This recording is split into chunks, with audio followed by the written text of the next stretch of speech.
Françoise Candier, bonjour. Bonjour. Alors vous êtes responsable de l'école de production de Grand Paris Nord. Est-ce que, dans un premier temps, vous pouvez nous expliquer ce qu'est une école de production ? Bien sûr. Alors, une école de production, c'est une école qui permet à des jeunes de se former, de rentrer en emploi en apprenant à partir de la production issue de commandes d'entreprise, de particuliers. Donc en fait, ce sont des jeunes qui vont entrer dans l'apprentissage par la pratique et une pratique assez développée puisque sur une semaine de cours, vous avez 25 heures en général dans l'atelier et à apprendre où on va avoir une commande pour faire alors nous on est dans la métallerie, donc un escalier par exemple. On va commencer par faire cet escalier, un garde-corps de la même façon.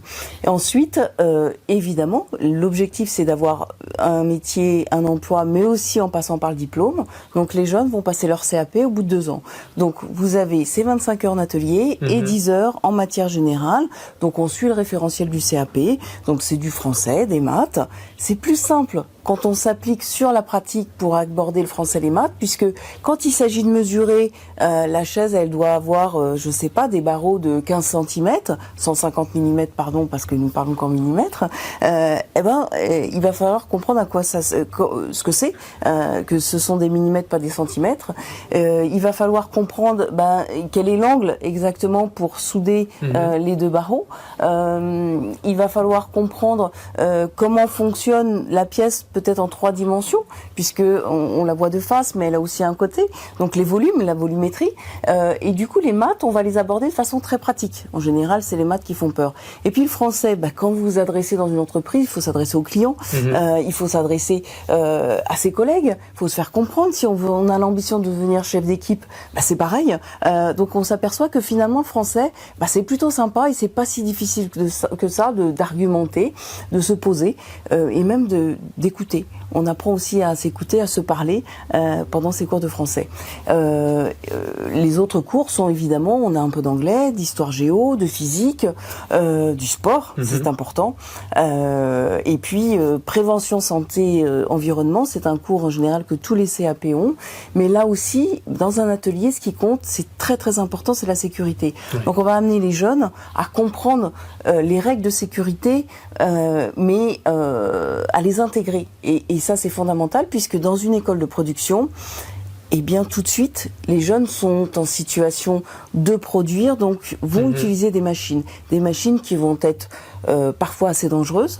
Donc on a beau se prémunir, mettre des papiers partout, si on ne fait pas comprendre comment utiliser les règles pour pouvoir se protéger et protéger les autres, on prend plus de risques. Donc pour nous, c'est important, cette école de production, en fait, si je résume, je suis un petit peu longue, excusez-moi. Non, pas de problème. Si je résume, une école de production, c'est une petite entreprise faite avec des élèves qui vont apprendre pour se destiner à être les meilleurs des salariés. Et en termes de gouvernance, une école de production, comment c'est créé et comment c'est géré ? Alors, une école de production ne naît qu'à partir d'acteurs locaux d'un territoire. Il faut que ça parte d'un besoin. Donc souvent, ce sont des entreprises qui ne peuvent plus recruter parce qu'il n'y a plus personne. Ce sont des métiers manuels. Vous savez, on dit aux jeunes... si tu travailles mal à l'école, tu vas aller en CAP. Mais oui, il faut aller en CAP parce que ce sont des métiers qui donnent sur des carrières merveilleuses, que ces métiers manuels, on en a terriblement besoin. Alors, on parle de l'industrie, de la relocalisation industrielle. Il n'y a plus de compétences. Les salariés sont vieillissants, il faut pouvoir transmettre. Donc, pour transmettre, il faut porter des initiatives. L'école de production en fait partie, la nôtre comme les autres, puisque ce sont des collectifs d'entreprises qui se disent qu'est-ce qu'on pourrait faire pour enfin pouvoir transmettre, former des jeunes, qu'est-ce qu'on pourrait faire pour pouvoir recruter des salariés compétents, et cette école va nous permettre de pouvoir nous relancer, nous développer à nouveau et arrêter de souffrir de cette pénurie de main-d'œuvre. Donc un collectif d'entreprises, évidemment une agglomération, une ville, et puis d'autres acteurs, des chambres professionnelles, syndicales, des acteurs associatifs et surtout un partenariat fort, donc des acteurs de l'éducation nationale. Nous n'agissons qu'en complémentarité de l'éducation nationale, ça c'est important. En fait, on est un petit peu une troisième voie. On est statutairement comme un lycée professionnel reconnu par l'État, hors contrat, puisqu'on a beaucoup d'heures en atelier, on a notre propre pédagogie, donc le faire pour apprendre, un peu moins en heures de matière générale. Et du coup, on s'adresse à tous les jeunes qui ont envie d'apprendre à partir du faire, à partir du manuel. Il faut qu'ils aiment la matière, mais tous ces jeunes qui tiennent plus en cours parce que l'environnement ne leur convient pas, eh bien, ils peuvent être intéressés par ce type d'école. Donc les élèves finalement apprennent en traitant les commandes passées par les entreprises partenaires, enfin cofondatrices, Oui. et à l'issue de leur formation sont en totalité ou en grande partie embauchés par ces mêmes entreprises? Alors, tout à fait. En général, le taux d'offres d'emploi par jeune, c'est 5 offres d'emploi par jeune.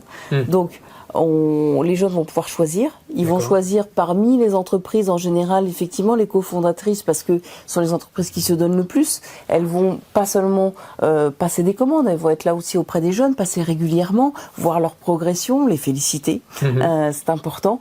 Et puis, ce lien va se créer de façon à ce que les jeunes soient rassurés et puissent savoir un petit peu choisir en fonction de leur appétence.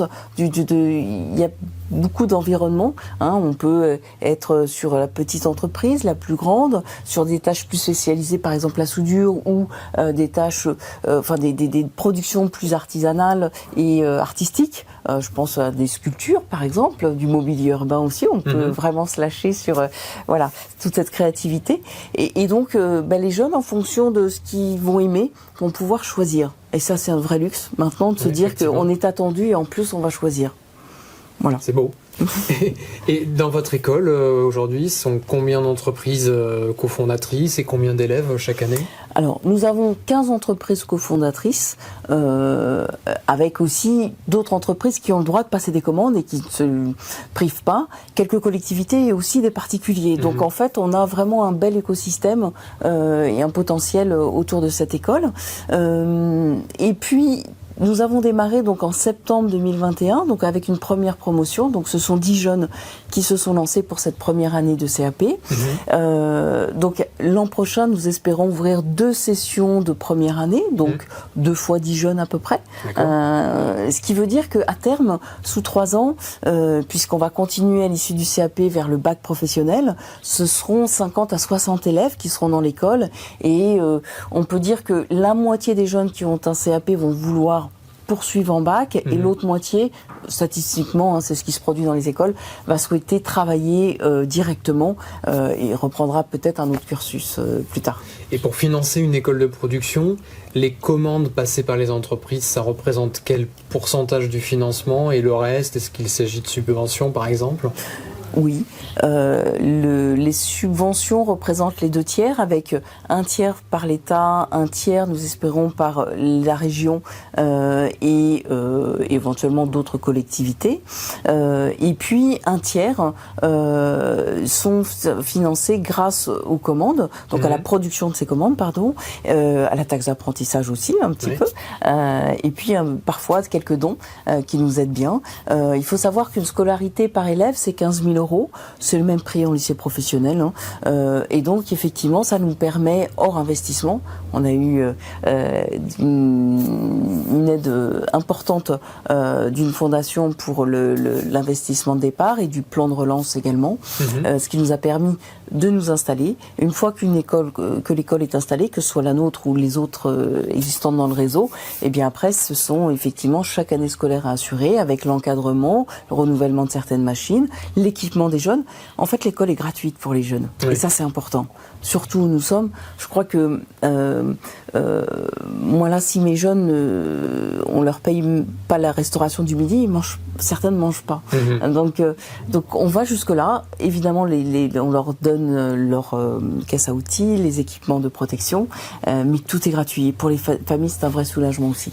Voilà. Et les critères de sélection, S'il y a trop de demandes par rapport à la capacité d'accueil, se base sur quoi? Alors, uniquement la motivation. On se moque du parcours, du cursus scolaire antérieur. Ce qui est important, par contre, c'est de donner au jeune sa chance et de donner à voir. Il faut que le jeune lui-même décide de vouloir rentrer dans cette école. Donc le mieux pour nous, c'est de leur proposer au moins une journée d'immersion ou une semaine de stage, une semaine, 2 semaines de stage, pour leur permettre, par exemple cette année, alors comme on a démarré, on n'a pas pu en septembre, mais là cette année, on en est à 150 jeunes qui sont déjà venus visiter avec une structure associative, avec un professeur, l'école, et puis nous avons 35 stages de programmés. Alors on a déjà commencé, plus quelques journées d'immersion. Ce qui veut dire que si on ouvre 2 sessions, 18-20 jeunes, peut-être qu'on prendra pas tous les jeunes, mais on laissera jamais aucun jeune sur le carreau, comme on dit. C'est-à-dire que on se débrouillera pour permettre aux jeunes de trouver leur voie et de s'assurer que s'ils ne viennent pas à l'Iron Academy, mais ils auront quand même une autre école qui vont pouvoir les satisfaire. Parce que il y a plein d'éléments qui font qu'on va aimer l'école. Faut aimer le métal, c'est sûr, la matière. Faut aimer l'ambiance très bienveillante, je l'espère, mais un peu familiale. On est 10, on sera 30 l'année prochaine, on va aller jusqu'à 50, donc c'est un peu une grande famille, mais voilà, on est loin du grand lycée professionnel qui apporte autre chose. Mais voilà, 2 types d'ambiance. Et puis, il faut pouvoir se dire, je commence par le CAP et je vais pas tout de suite au bac. Ça, c'est important, puisque ça permet à des jeunes d'avoir un parcours professionnel incroyable, puisque j'ai eu certains jeunes en école de production ont commencé par le CAP et maintenant entament une école d'ingénieur. Donc c'est possible. Ouais. Voilà. Et la première école de production a été créée en quelle année? Oula, alors c'est assez ancien. La première école de production a été créée, je crois, en 1884. Voilà.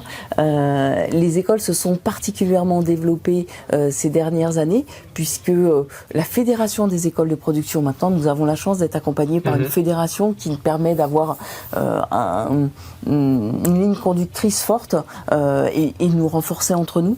Donc, ce qui fait que la fédération a 20 ans, pour vous dire. Il y avait encore, il y a une dizaine d'années, je crois, une vingtaine d'écoles de production.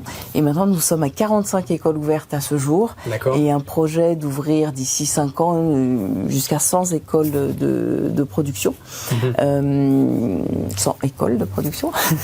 Et dans tous les domaines, une majorité sont évidemment dans le secteur industriel, de façon élargie. Donc on a l'industrie pure, l'usinage, la métallerie, on a aussi le bois, on a tout ce qui est électronique, on a le BTP un petit peu qui commence, la restauration évidemment, les espaces verts, le maraîchage, j'en oublie certainement, mais une diversité quand même des domaines qui correspondent à des métiers sur lesquels les entreprises ne parviennent pas à recruter à chaque fois. Alors, on a parlé de l'intérêt d'une certaine façon des entreprises qui ont effectivement besoin de recruter une main-d'œuvre qualifiée, mais à l'inverse pour les élèves, en quoi cette voie est une voie désirable d'une certaine façon? Eh bien, être dans un environnement où on va tout de suite faire, on va pouvoir progresser, voir son progrès, et puis avoir la satisfaction de rendre une pièce à un client, une pièce qui va pas être jetée, c'est pas une pièce pédagogique. Donc cette pièce, elle est réelle, elle va servir. Je vous ai parlé d'une statue monumentale que nous espérons pouvoir contribuer à faire. Les élèves vont avoir leur nom sur les objets qu'ils vont pouvoir produire. Ces objets vont être vus. Donc, je trouve que c'est une belle façon d'apprendre. Et puis, le fait d'apprendre sur différentes commandes, différents clients, eh bien, on va un petit peu apprendre tout, toucher à tout. Ce qui veut dire que l'élève va pouvoir finalement avoir une grande expérience très diverse et donner très vite des retours aussi à la famille qui va chercher justement ce lien de proximité et la fierté dans ce que vont pouvoir réaliser leurs enfants. Ça, on le sent vraiment, puisque moi, j'ai besoin aussi des parents pour accompagner ces jeunes, et j'aime beaucoup leur montrer l'évolution et les travaux. Et je peux vous assurer que les premiers travaux, c'est moi, je veux faire quelque chose que je ramène chez moi, la petite table, le cadre, la boîte à chaussures. Enfin, ils ont plein d'idées sur des choses qui sont plutôt bien faites, et c'est très très valorisant. Donc les familles ont besoin aussi de ce lien, et ils sont rassurés aussi d'avoir enfin un pied dans l'école et voient suivre la progression de leurs enfants. On comprend pourquoi le modèle se déploie de plus en plus. Finalement, ça répond aux besoins des entreprises, à l'attente des familles, à des nouvelles vocations pour les jeunes. C'est une autre voie d'apprentissage. Complètement. Et le taux d'embauche à la sortie des écoles en général, parce que maintenant avec la fédération, il doit y avoir quelques chiffres Alors je dois dire que je suis assez fière de vous annoncer, c'est 100%. 100% d'emploi pour toutes les écoles. Il n'y a personne qui sort sans être embauché. Le taux de réussite au CAP est de 96%. Donc quand un jeune loupe son CAP, s'il le repasse l'année suivante et l'obtient, en fait, tout simplement, si vous avez un 0, c'est une note éliminatoire. Si vous ne pouvez pas vous présenter le jour de l'examen, l'épreuve, je ne sais pas, de français, voilà, c'est raté, c'est pour la fois prochaine. Et 50 élèves, est-ce que c'est un peu la taille moyenne des écoles, ou c'est très variable d'une école à une autre? Alors, c'est plutôt variable, on va tendre toutes les écoles à aller vers cette moyenne, mais c'est vrai que les écoles les plus anciennes ont plus de facilité, ont pu se développer, et il faut faire attention au développement, que ça soit progressif. Par exemple, nous avons commencé par la métallerie, nous avons le projet d'ouvrir une extension qui ne sera pas sur le même lieu en usinage. Donc l'usinage, c'est tout ce qui est tournage, fraisage, on va prendre une petite pièce et on va la façonner. Et puis un projet également dans le bois, l'aménagement du bois. Donc on se sert du modèle de la métallerie pour pouvoir avancer plus facilement sur ces deux nouvelles filières. D'accord. Par rapport aux chiffres que vous évoquiez sur le nombre d'écoles à date, par rapport à l'ancienneté du modèle, et puis la multiplication assez impressionnante, on voit effectivement qu'il y a un vrai cap qui est en train d'être pris, et on comprend bien par rapport aux enjeux des territoires et des besoins des entreprises dans ces métiers. Donc un modèle finalement qui est plein d'avenir et qui a une promesse aussi très intéressante sur le plan social, pour s'assurer qu'il y ait moins de décrochage scolaire et un meilleur taux d'emploi pour les jeunes. Oui, c'est vraiment un modèle en plein développement qui rencontre de plus en plus d'écho actuellement. On a de plus en plus de présence sur les grandes chaînes de télévision avec des reportages, ce qui nous permet justement de nous faire connaître grâce à ces reportages. Des particuliers, des entreprises s'adressent à nous pour des commandes, des jeunes, ou les parents des jeunes s'intéressent à ce modèle d'école. Donc ça, c'est important. Et puis, si à terme on a, disons, 4000 élèves qui sont formés parmi les écoles de production, eh bien c'est ce plus qui va permettre aussi cette dynamique locale, puisque sur chaque école, on va avoir ces entreprises, l'éducation, les familles, les collectivités qui ensemble portent le projet, ce qui permet une vraie synergie et une vraie richesse pour pouvoir rebondir et encore développer et continuer à former ces jeunes. Bravo pour l'ouverture, le lancement de l'école depuis son démarrage, et puis bonne continuation pour la montée en puissance. Merci Françoise. Merci à vous.